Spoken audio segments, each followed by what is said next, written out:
Chers sorciers, bienvenue dans l'histoire de l'héritier de Serdaigle. Prenez le temps de vous poser confortablement, fermez les yeux et profitez. L'héritier de Serdaigle et la salle des échos. Chapitre 1. Le corbeau sur le poids-plume.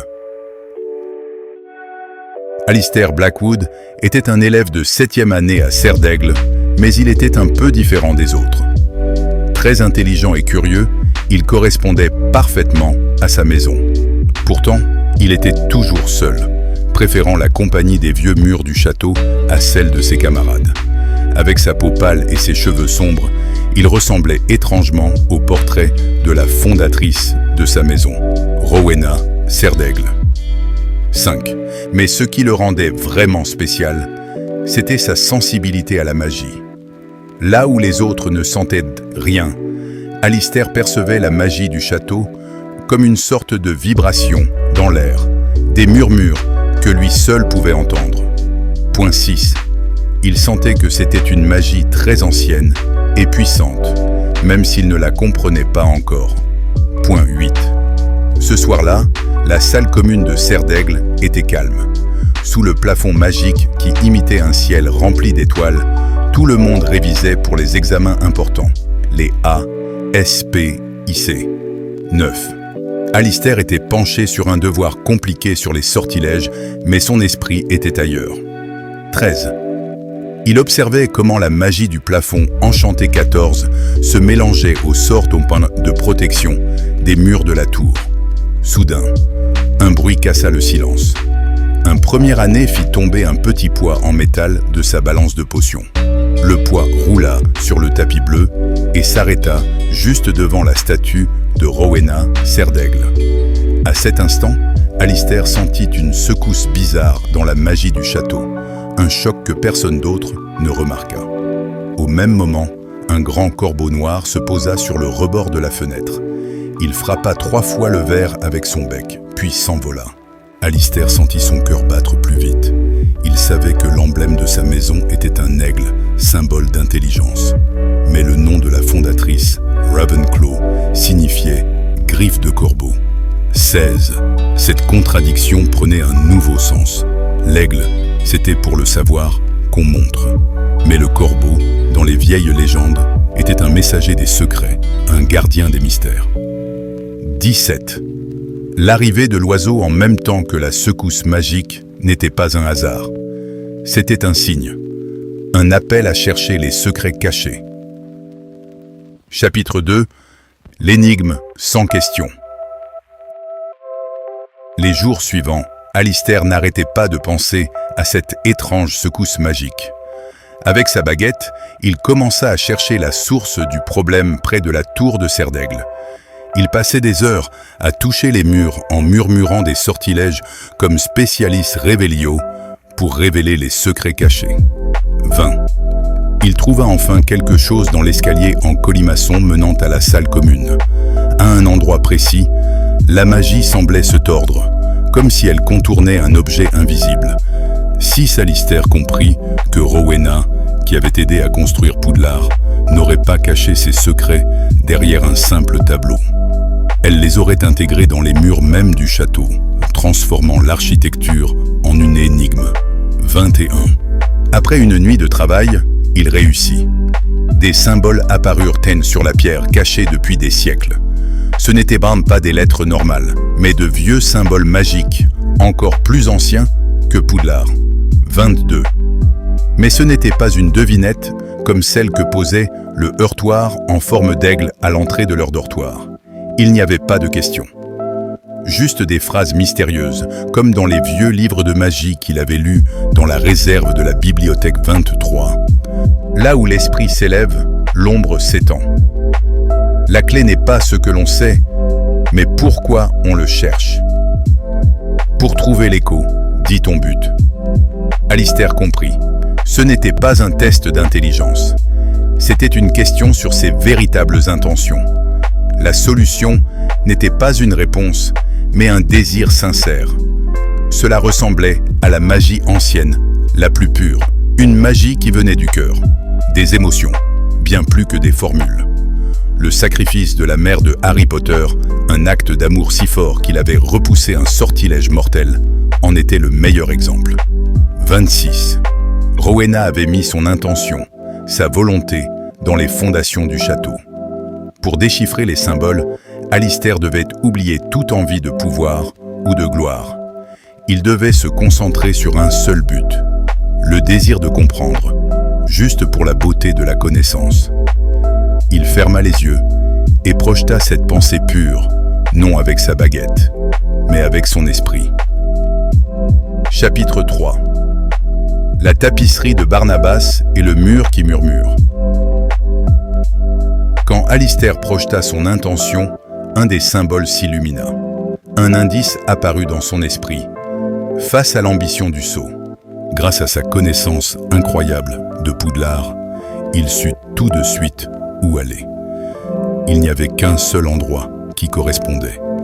La tapisserie de Barnabas le Follet, qui essayait bêtement d'apprendre le ballet à des trolls. 27.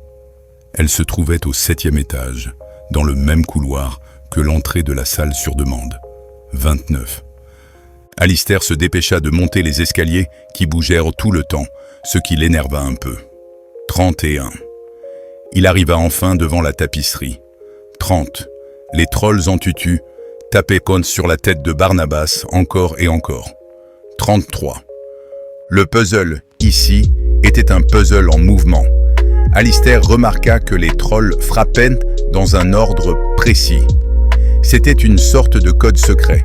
En se souvenant des symboles qu'il avait vus, il comprit la séquence. Cela demandait une grande concentration et une magie très avancée, bien plus difficile que ce qu'on apprenait pour les examens. 34. Sans un mot, il leva sa baguette. Au moment exact où le premier troll leva son gourdin, il lança un sort pour le figer. Puis, il gela le gourdin du second avec un sort de glace, lui aussi sans prononcer de formule. 35. Il continua, le cœur battant au rythme de cette danse magique. Quand il immobilisa le dernier troll, la tapisserie ne bougea pas.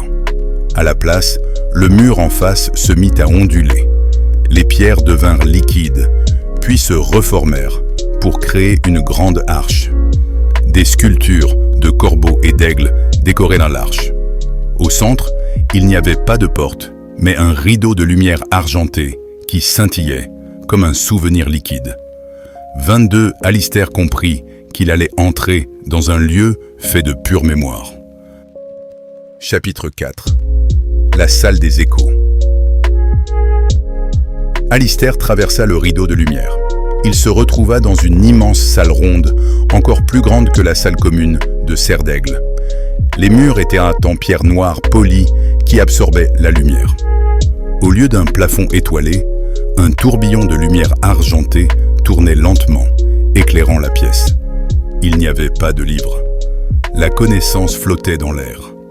La salle était remplie de murmures, comme des fantômes de son, des bouts de conversation, le bruit de robes de sorciers, le crépitement de sorts lancés il y a des siècles. C'étaient les échos de la salle. C'était comme entrer dans un souvenir. 22. En se concentrant, Alistair pouvait écouter un écho. Il se retrouva au milieu d'une dispute entre les 4 fondateurs de Poudlard. Il entendit la voix de Salazar Serpentard parler de la pureté du sang et la réponse en colère de Godric Gryffondor. 38. Ils pouvaient marcher à travers leurs fantômes de lumière, sentant la force de leurs émotions. 39. Plus loin, il sentit la chaleur d'un sort raté. Une expérience magique, dangereuse, tentée par un ancien professeur. 40. C'était la magie ancienne, des souvenirs et des émotions devenues réelles. Alors qu'il explorait, un écho plus fort que les autres l'attira. Ce n'était pas une parole, mais une vague de tristesse si puissante qu'elle lui coupa le souffle. Il la reconnut. C'était le chagrin de Rowena Serre d'Aigle, le cœur brisé, parce que sa fille, Helena, lui avait volé son diadème avant de mourir. 16. Cette tristesse n'était pas juste un souvenir, c'était une protection. la magie ancienne est nourrie par les émotions les plus fortes. La douleur d'une mère, amplifiée par la puissance de Rowena, avait créé une barrière magique.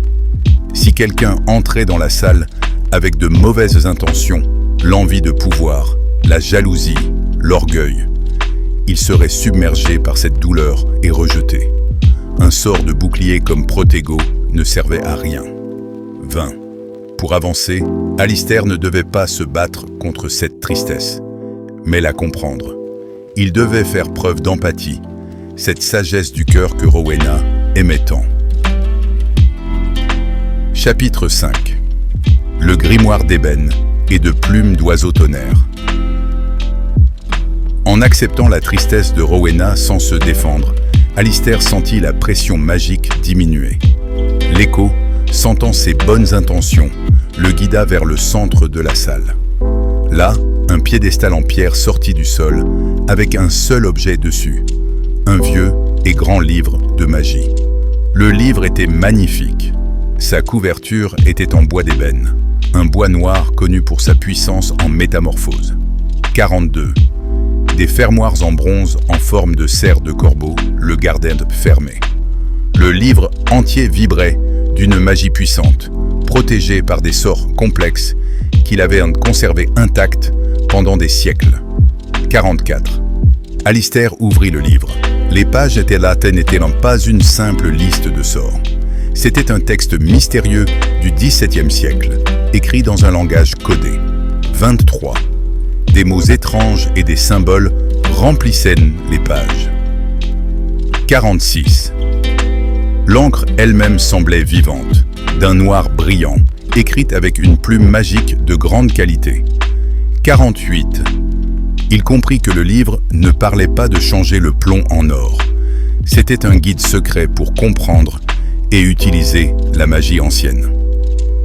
Son esprit de cerf d'aigle se mit en marche. Il commença à faire le lien entre les symboles du livre et les échos qu'il avait ressentis. Le grimoire était une sorte de dictionnaire pour traduire le langage perdu de la vieille magie. Le livre expliquait que pour maîtriser la magie ancienne, il fallait 3 choses. L'intention, le désir brûlant du sorcier, ce qu'il veut accomplir.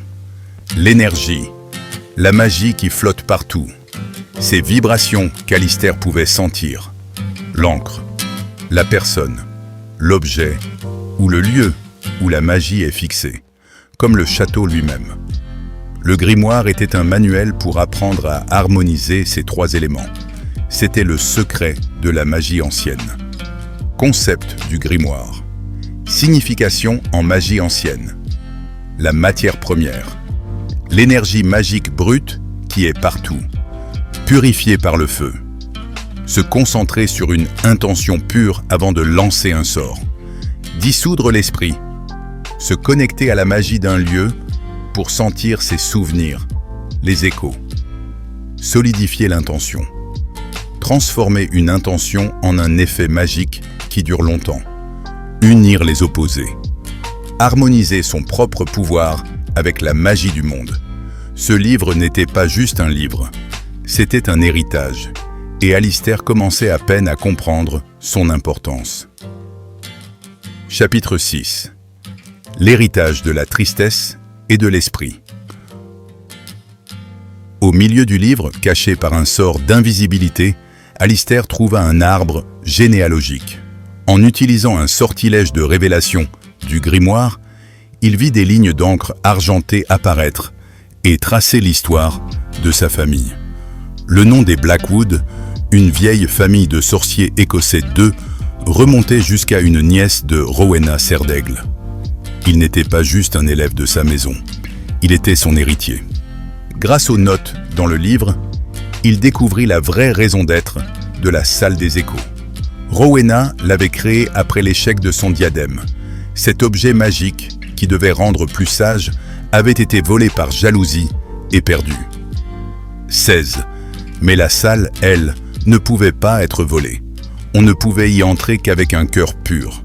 Elle ne gardait pas seulement le savoir, comme une bibliothèque, mais aussi l'émotion et le but derrière ce savoir. Alors qu'il comprenait tout cela, l'écho le plus clair de tous apparut. Ce n'était plus un murmure, mais une vision. Il vit Rowena Serdaigle, vivante et puissante.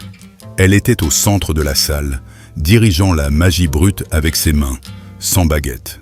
Des fils de lumière argentée obéissaient à ses ordres, s'enroulant dans la pierre du château. Alistair sentit ses motivations. Il sentit sa peur que le savoir sans la sagesse ne mène qu'à la destruction. Une réponse directe à Salazar Serpentard, qui préférait le pouvoir et la lignée. Il sentit son espoir de créer un héritage qui ne pourrait jamais être corrompu par l'ambition ou la jalousie, les deux choses qui avaient causé la perte de sa propre fille, Helena. Cette vision lui fit tout comprendre. La magie ancienne, ce n'était pas lancer des sorts plus forts. C'était mettre un but, une intention, si puissante, dans un lieu ou un objet qu'elle pouvait traverser les siècles. La salle des échos était le chef-d'œuvre de Rowena, une bibliothèque de souvenirs qui ne s'ouvrait qu'à ceux qui cherchaient à comprendre, pas à posséder. Chapitre 7. L'ambition dans l'ombre. Alors qu'Alistair était encore fasciné par sa vision, un bruit le fit sursauter. Le rideau d'argent de l'entrée s'agita et quelqu'un entra. C'était Cassian Mulciber, un élève de Serpentard de son année, connu pour son intelligence, son ambition sans limite et sa famille, obsédée par la pureté du sang. « Impressionnant, Blackwood », dit Cassian, ses yeux gris brillants de convoitise en regardant la salle. « Je me demandais ce que tu fabriquais si tard dans les couloirs. » Cassian avait remarqué qu'Alistair passait beaucoup de temps à examiner les murs du château. Malin, il l'avait suivi avec des sorts de pistage. Il n'avait pas réussi à résoudre l'énigme de la tapisserie, mais il avait attendu, caché, et s'était faufilé dans l'ouverture avant qu'elle ne se referme. Là où Alistair voyait un lieu de sagesse, Cassian voyait une source de pouvoir. Les échos de sorts oubliés, les secrets perdus, tout cela n'attendait que quelqu'un d'assez fort pour s'en emparer.